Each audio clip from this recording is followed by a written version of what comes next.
Jumping into part 3 of Two Bears Podcast, June 2025.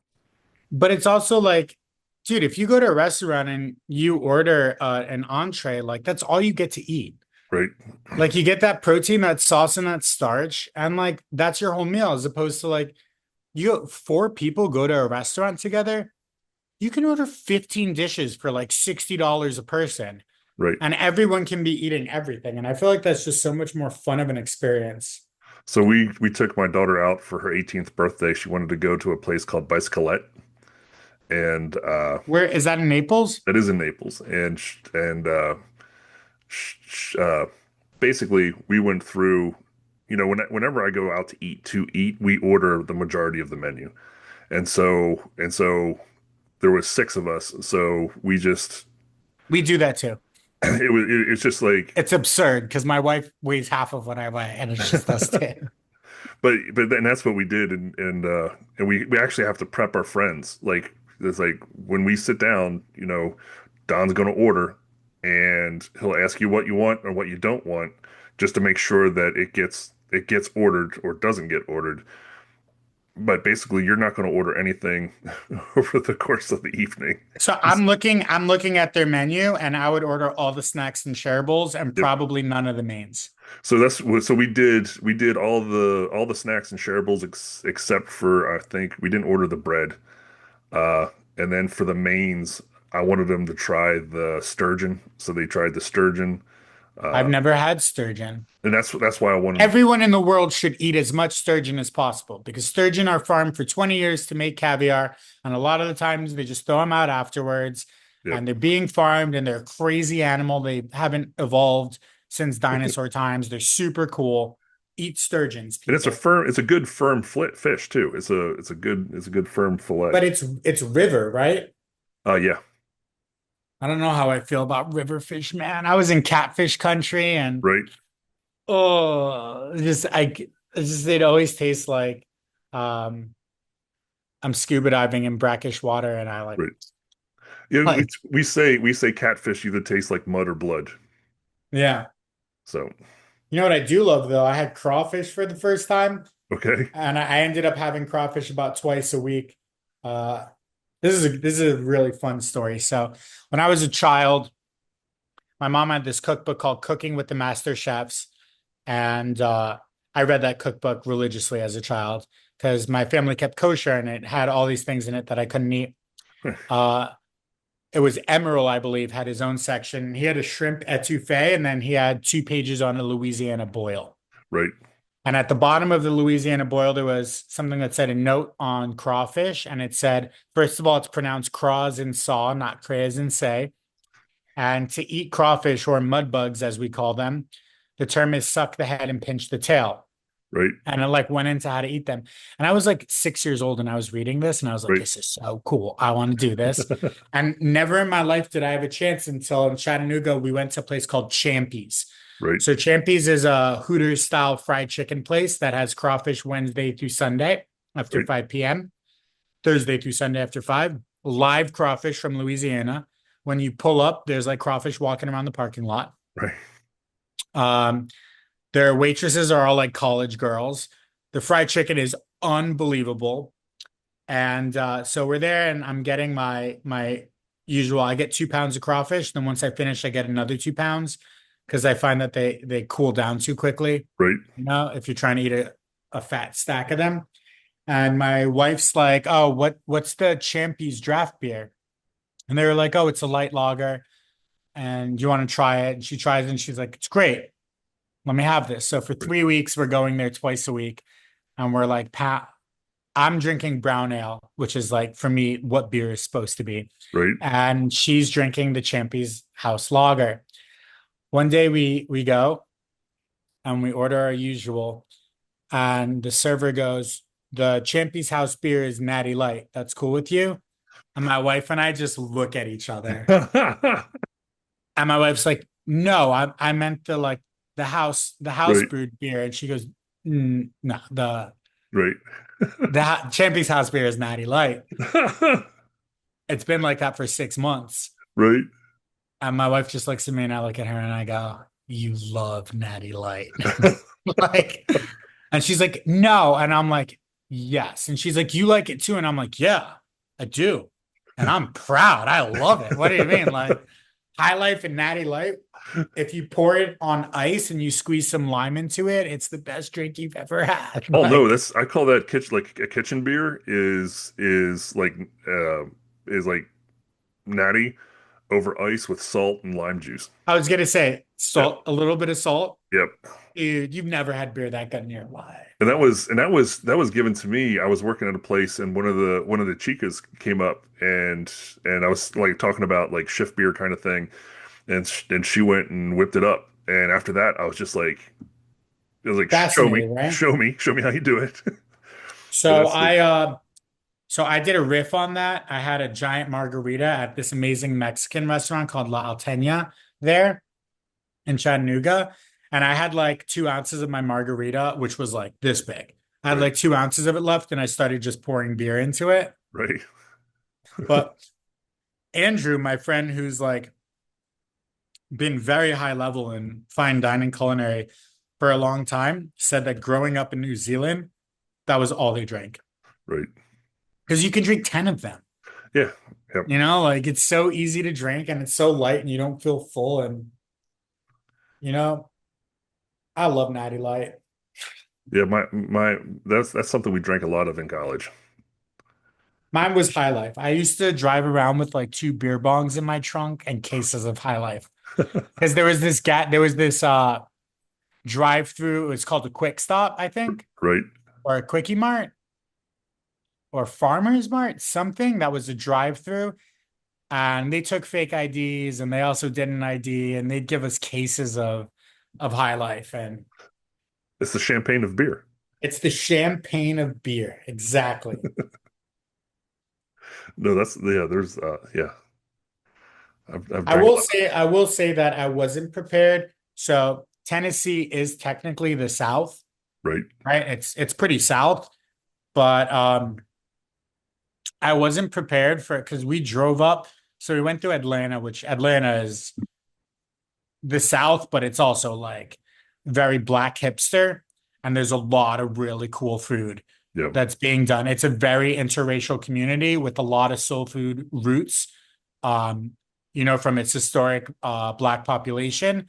And man, the food in Atlanta is just amazing. And Yeah. then we went through South Carolina, and in South Carolina, we had like collard greens and fried chicken and like real soul food. And there was a lot of variation. I felt like when I went to Tennessee, like all the kitchens were deep fryers, like everything was coming out of a deep fryer. Right. I will say they had amazing wings, and we ate hundreds of wings while we were Right. staying there. But I was a little, I think I was like a little disappointed in the food was great. It's not a bad food city, but I was just a little disappointed in how like everything was fried everywhere. Yeah. Has that been your experience with like Nashville, Tennessee, Yeah. I mean, yeah. It's Chattanooga? yep. Have you been to Chattanooga? Yes, I have. What a cool town. I didn't spend very much time there. We kind of like just passed through, but yeah. There's I think when you look at the American diet, it's very fry heavy. Do you know how that happened? How that happened? Yeah, like how did our country's cuisine end up in a deep fryer? So when you talk about the United States cuisine, I think like the number one thing, what killed our our food was the highways. Well, first, what started our food was African, Well, right? West African. so if you look at the United States, it's very regional, and then you have kind of uh, it's very regional how it's set up, but then you have to take into account how the trains worked in the United States, and Uh-huh. that's how they moved meat and food. So Chattanooga, it was a cattle spot. It's where they would, drop cattle for the East Coast. Great beef. And so that's kind of how you have to look at that part of how the United States cuisine developed. But when they started opening up highways, that's when you started having what I call it's like the dumbing down of the American palate because You could get everyone was anything, anywhere, anytime. well, yeah, but it was like everyone shot for mediocrity. Like you couldn't like if you were in Louisiana, you couldn't be selling spicy stuff to New Yorkers. So you would So everything got toned down. everything got toned down and everyone like would strive for mediocrity. It's like you don't go to McDonald's for an amazing hamburger. You go to McDonald's because you know you can give them money and you're going to get a consistent product. And so that kind of was what happened along American highways, and everything kind of went to, I've already said mediocre like 9 times, but everything got dumbed down, and that way you were guaranteed to give the guy $5 and you knew what you're going to get. And so I think that has a kind of a place in how we kind of gravitate towards fried food because fried food is easy. You buy it off the back of the truck and then you pay some guy minimum wage to drop it Right. for Yeah. 10 minutes and pull it out. So it's easy to do. And I think because our palates aren't developed, we don't strive for anything other than those basic tastes. Fat and salt. Yep. And so it's we were very purposeful in the development of our children's palates and making sure that they tasted a broad variety of things and they tasted them often. So, So my daughter just hit the mark where she can eat blended food. right? And I'm like, whatever we have for dinner, I throw it in a blender with some water and I feed it to her. Yeah. And So that's she's eating really outrageous, yep, like fish sauce, soy sauce, every spice you can possibly imagine, yep. all different types of acid. That is very interesting. I remember I was working with this little Chinese girl. I think she was like 2 or 3 years old. And she would not stop at anything. Like habanero pepper was nothing to her. She wanted it on her dinner. Like That's it, crazy. it's like but it's yeah, I think palate development is something that should be taught in schools, but again, your school lunches are, off the back of a truck, and that's one consistent food that the child's eating every single day. Yeah, school lunches are crazy. It's crazy. But But I also think that children's food in general, like our country just gets it wrong. You well, know, I mean, like our idea is to give kids the easiest and simplest and most like bland right. foods possible. Whereas in other countries, they're making sure that their kid is not a picky eater from day Well, one. I hate children's menus. Like I hate writing children's menus because it's Yeah. like it's like you want me to write a children's menu? No, you don't want me to write a children's menu. What you want me to do is offer chicken strips, French fries, grilled cheese sandwich, and a burger. Like that's what you want me to do. Oh, but you forgot butter noodles. Hey, butter noodles. There you go too. So That's literally the children's menu at every place that I've had to write a children's menu for. it is it Because is they reject my first three. yeah, and it's like I will give a child's portion of anything that I have on the menu. 100%. And it's I think that that's what should happen. Another thing that with nutrition and food is uh kids will always follow the authority of the father for dinner. So if dad says that he doesn't like Brussels sprouts, the kids won't like Brussels sprouts. And as soon as dad starts refusing food, opens up the gate for the kids to start refusing food. And so when anyone Well, tells dad is eating uni and fermented fish every night then. right, and that's the thing. It's like, you know, your child is going to grow up and have an amazing palate, like be able to sit there and Hopefully. and it's like we went out to eat once, and my daughter's like the orange juice is fermented, and I'm like, what do you mean? She goes, it tastes like beer, and so I taste it, and yeah, they got the orange juice from the bar, and the guy's like, yeah, we probably had it in the well for like the last 2 weeks. So That's it amazing. was fermented. Yeah, But my dream is to bring my daughter to omakases and have her eat the whole thing with me.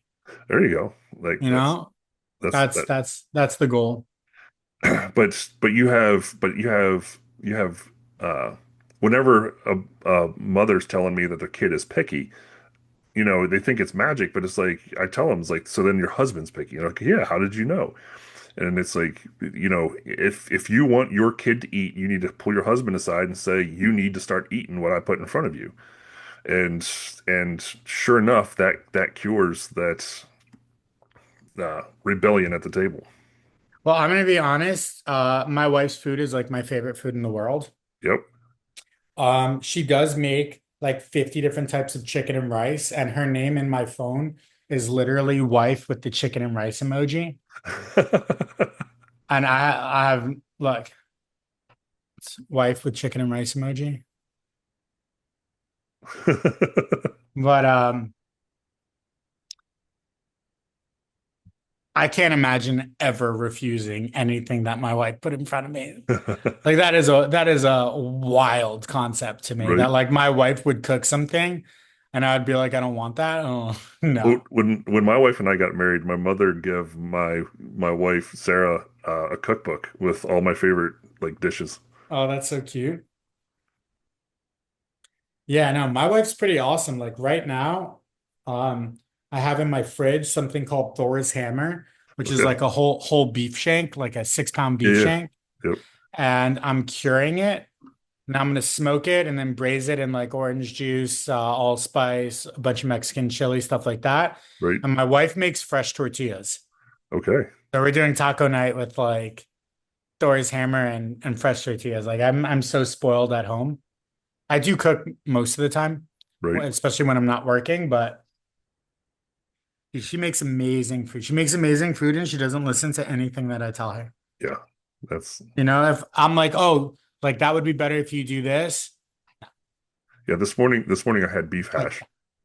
oh, That's nice. that's like my what Sarah. She's like the queen of like quick breads and Okay. and so it's like have you ever heard ragamuffins? It's I think I've heard about it, but I can't put like an image to it, so I will look it up. So basically, what they'll do is they put maple syrup in a pan and they bring it to a boil, and then you put drop biscuits in it, and then you put it What? and then you put it in the oven, and then What? and then when you serve them, you serve them like upside down, so you have like that caramely maple syrup, gooey bread batter type stuff on top, and then the biscuit underneath. What? What? That sounds amazing. And so her uncle has a sugar bush in Vermont, so it's like their Vermont maple syrup, and then the biscuits. Oh my God. That But sounds incredible. anywhere that I go, I need biscuits or anything like that made. It's like I call her, hey, can you stop by the kitchen? And she'll And she just cranks them out. whip out a big batch. That's amazing.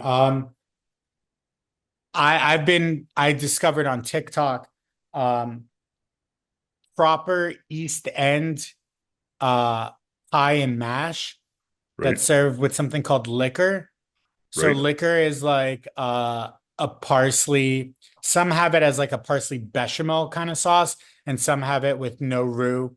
It's just like a parsley vinegar right. wine sauce. And they're like little meat pies that are made with so to make the bottom, it's flour and beef not tallow. What's the other thing? Starts with an S, I think. It's like beef fat. Okay, So you make the base and then you make the meat filling, you put it in, you top it with pastry dough, you bake them, and then you serve them with mash that has no butter in it. It's like a dry mash. You flip them upside down and you pour the liquor all over it. And I'm getting so hungry just thinking about it. I've never tried it. Gonna make it soon. right. I love meat pies. I love chicken pot pie. My goal is to one day just completely give up on anything healthy. You know, because like I ate healthy for like 10 years and now I don't really eat healthy anymore, but I do work out a lot Right. and I try to be careful, but like, dude, my dream is to just not eat anything healthy ever again. I, Like, I'm actually getting healthy, so I'm like are you? I'm on a diet. I'm seeing a doctor, all Good of for this. you. So going Good to for the gym you. as much as I can. So Good for you. Well, you're like 9 feet tall, so yep. you could probably like bench and squat more than most bodybuilders. Just like, The distance is the problem is the distance. Like your bodybuilder has to move their bar 9 inches. I have to move mine like 3 feet. I was gonna say, probably benching, yes. Squatting, no. Nobody who's tall likes squatting. I'm only 6 feet and I hate squatting. Yep. It's so uncomfortable. I max out the machines too. Oh my God. So it's I bet you like do. if I'm on a squat Fucking rack, I'm giant. literally at the top of the rack. That's crazy. When I was a kid and when I was an athlete, it's like I couldn't lift weights at Gold's Gym because all of their equipment was built for bodybuilders. Which are like short and stubby. Yeah. So it's That's like crazy. their leg presses, all that kind of stuff. I would ground them out. That's crazy. Yeah, I hate going to the gym, man. I like doing jujitsu or like, something that's an activity, but like just standing in the gym and lifting weights just drives me crazy, man. Yep. And the way I do it, like I had abs for a long time. I haven't had abs for a long time also now. Right. Um, You just because have one. yeah, I have a stomach, and like I just like when I lift immediately after, I'm like, I deserve to reward myself, you know? My wife for Father's Day made a Nilla wafer crust, caramelized banana cheesecake, topped with banana pudding and crumbled Nilla wafers. Nice.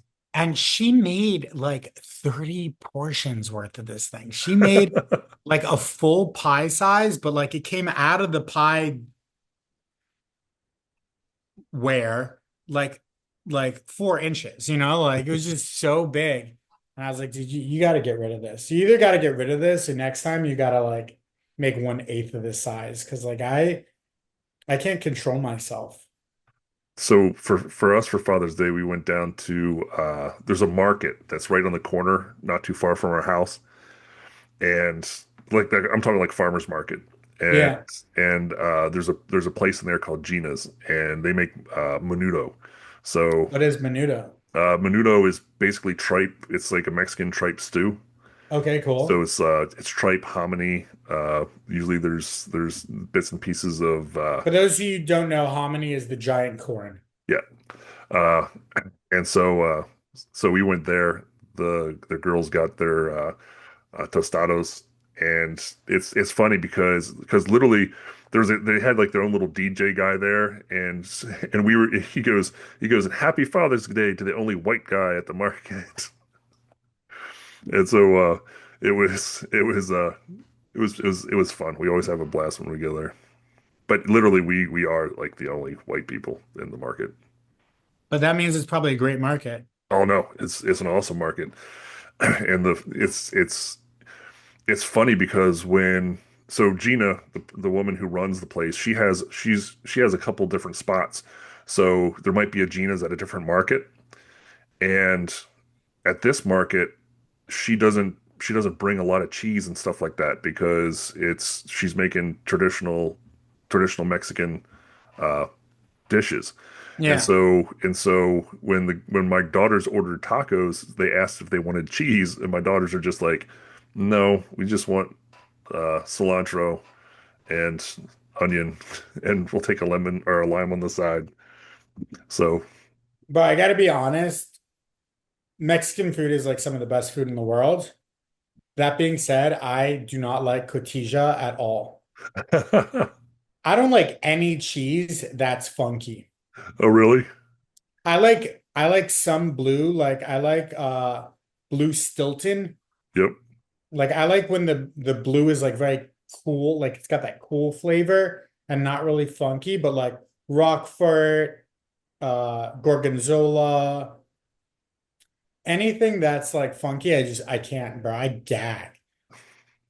Like Then I you just can't. you would not like my fromagerie because I love it. Let's put it this way. Are you like the stinkier the better? My daughter, we went to Whole Foods once, and my daughter, who just turned 18, when she was like knee high, goes running back to the She was cheese. probably knee high when she was like 3. Yeah, exactly. She runs back to the cheese coffin. She beats me there. And I come walking up and I see the cheesemonger just kind of like laughing. I'm just kind of like, what's going on? And she goes, your daughter came running up and the first thing she goes was stinky cheese, stinky cheese. She was looking for the stinky Oh cheese, my God. I can't, I mean, maybe it's because again, I wasn't raised with it. right? I was actually, interestingly enough, all dairy products are like under very serious kosher stuff. Yeah, So like the cheese selection in kosher houses when I was growing up was very limited. And right, it wasn't until I was like 14 or 15 that like I think I tried Parmesan. Like I think that was the first time there was like a kosher Parmesan. It was like right. $27 for like a little thing, you know?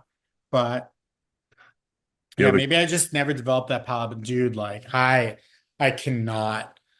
I cannot. And there's very few foods that I can't stand. One of them actually is plala, which is fermented fish sauce in Thailand. right, And before I went to Thailand, I did a lot of research, and that was one of the things that came up. And I was so excited right, to try it. And I went to Klong Toi, which is the largest wet market in the world. And I right, went straight to the section where they sell fermented fish, right next to the section where they sell cockroaches. right, And I sampled some and I threw up violently. And it took 4 years of being in Thailand before I was able to like tolerate little bits of it in certain dishes. right. And I was so disappointed in myself. Like I was beating myself up like you uncultured swine. How could you? How could you not? But I mean, oh, oh, oh man. What foods can you not tolerate? That's hard. Like there's certain foods that I don't necessarily like and their texture wise. Okay, what are those? So like liver. I'm not a big liver fan. But like chicken liver I'm good with. Foie gras I'm good with all day. But like I'm talking like calves liver. Okay, so I have a beef liver in my freezer. I don't know if I've ever really eaten it, but it was Right. at Wild Fork, and I love Wild Fork, and I also have 2 bags of marrow bones that who knows when I'll use. But I Well, can cook liver all day long. I just so don't what do? You soak it in milk to try to eliminate as much iron as you possible. use milk. Buttermilk works better. Uh when you get it, you have to make sure there's like a membrane that kind of runs in it. It's part of the like the main blood vessels that kind of go in, so you want to clean that Okay. out. And then you just cut flour and fry. And then trick is you want it to sound like rain. Uh, you Is don't it want to get texture or flavor that's throwing you off? for me it's a little bit of both. Okay.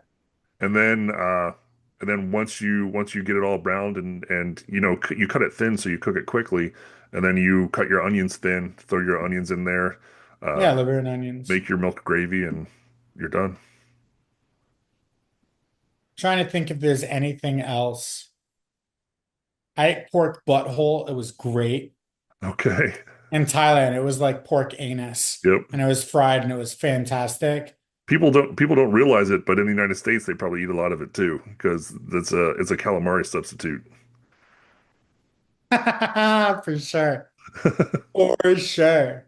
Um, some bugs I can do, some bugs I can't do.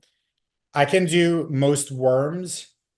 Right, Worms don't have anything inside of them. And when you fry them, like bamboo worms are amazing. They're like chips. right. I can't do any bug that has juice in it. Okay. Have you ever had a juice bug, like a I water bug or something that No, I it can't say has like that. a white cream? Right, Which is very interesting because like seafood is my favorite, and shrimp and lobsters and all water bugs are bugs, man. They right, are bugs. If you saw that walking around on land, right. no prior knowledge, there's no fucking way that you would try to eat that. Yep. First of all, it looks like a little tank, Right. like it's covered in shell. Second of all, like just no, it's just not appetizing to look at, but I do love the way they taste. Um, Insects that have legs. Right, Okay, grasshoppers are not bad at all, but like I can feel the legs in my mouth and it freaked me out. And I also really drunk had a scorpion on a stick, right, and first bite was fine, like the tail bite was fine, right. not bad. And then I bit into the body and I felt the legs moving around. I'd say that my daughters have eaten more bugs than I have, Yeah. like on purpose, not, Well, I'm always down to try things, like also maggots. right, I don't know if I ever tried. I don't know if I can do them like juicy and plump. right. Maybe I could. Maybe I can't. I don't know. Fried? Absolutely. Ants? Absolutely. And eggs are phenomenal. And in the south of Thailand, in season, they do ant egg omelets, and it's just an Right. omelet with a shitload of ant eggs in it. And oh yes. Oh yes, man. They're delicious. Squid eggs are amazing. Squid eggs come in like a little sack, Right. and they just fry them, like shallow fry them in a wok at night markets.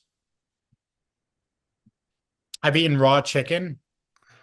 Wasn't terrible. I just didn't. I've done chicken ceviche. I did Okay. it. I basically Chicken breast.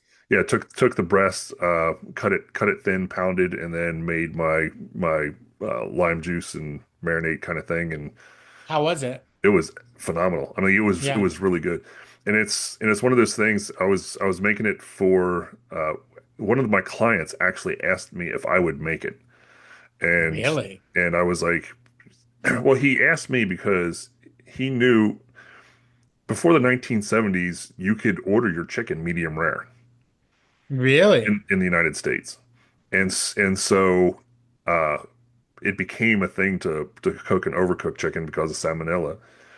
And he remembered a time where they would eat, not well done chicken.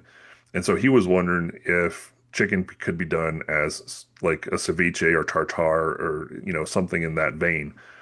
And I told him, I was like, as long as I know where the bird came from, I know how it was killed, like I know all of that stuff, then I would feel comfortable doing it. And so I went, vetted the bird, and I koshered it to kind of kill anything that would be on the outside of it, and then Yeah. rinsed it and then processed it. But So for me, like I'm not scared of eating anything raw.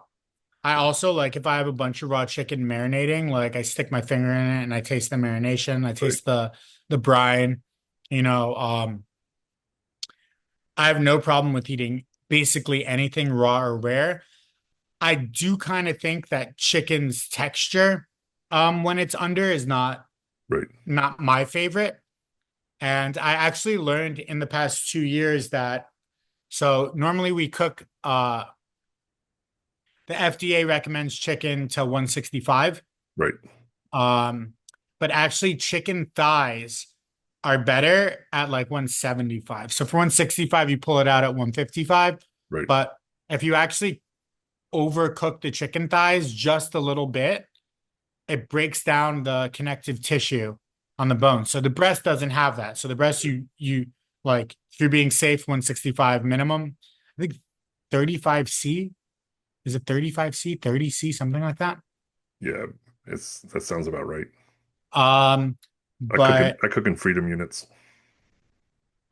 oh, American units. Yeah. I mean, I do too, just like I've gotten to the point in my life. I love America. I love our country. Yep, It's not my favorite place that I've lived. I will right, say that, but I am diehard American, and I don't care how political anything ever gets. Like, it should never be wrong to love your country. yep, What I love about the country is that in our country, everybody is supposed to have a voice. yep, And like, I do not hate people who have a different opinion about me and almost everything. There's some things that if you have the opposite opinion, like I kind of avoid you because it's a thing that overflows into more philosophical whatever. But in general, I really believe everyone has the right to their opinion. I kind of lost myself on that. but yeah, I totally lost myself in No, my American blender. it's a Um, what it's were we talking about? we were now you put me to the test. Uh, we were talking Chicken, uh, undercooked the chicken. temperature you pull out. Oh, units. Yeah. So I use American units. But I will say without any hesitation that American units make zero sense. Because I Well, also majored in biochemistry. I'm the like, the argument that I heard that what makes Fahrenheit good is like 100 degrees in Fahrenheit is hot. You know, yeah, 100 degrees in Celsius will kill you. yeah. Yes, and 30 degrees is cold versus zero. You know, it's like I don't it know. kind of I'm just based on what you just said, the 0 to 100 sounds like a better scale to me of 100 will kill you and zero will freeze you. Because then 50 is your middle ground and right. 50 is half, and that makes sense. Whereas like 50 degrees in Fahrenheit is like it's cold. That's jacket and shorts. It's cold. Maybe for you. For for my native Miami ass, 50 degrees is cold. 50 degrees is like pants and a shirt and a hoodie, Yep. maybe even gloves and boots. Bro, I'm weak to the winds, you know? Yeah, also meters. Come on, bro.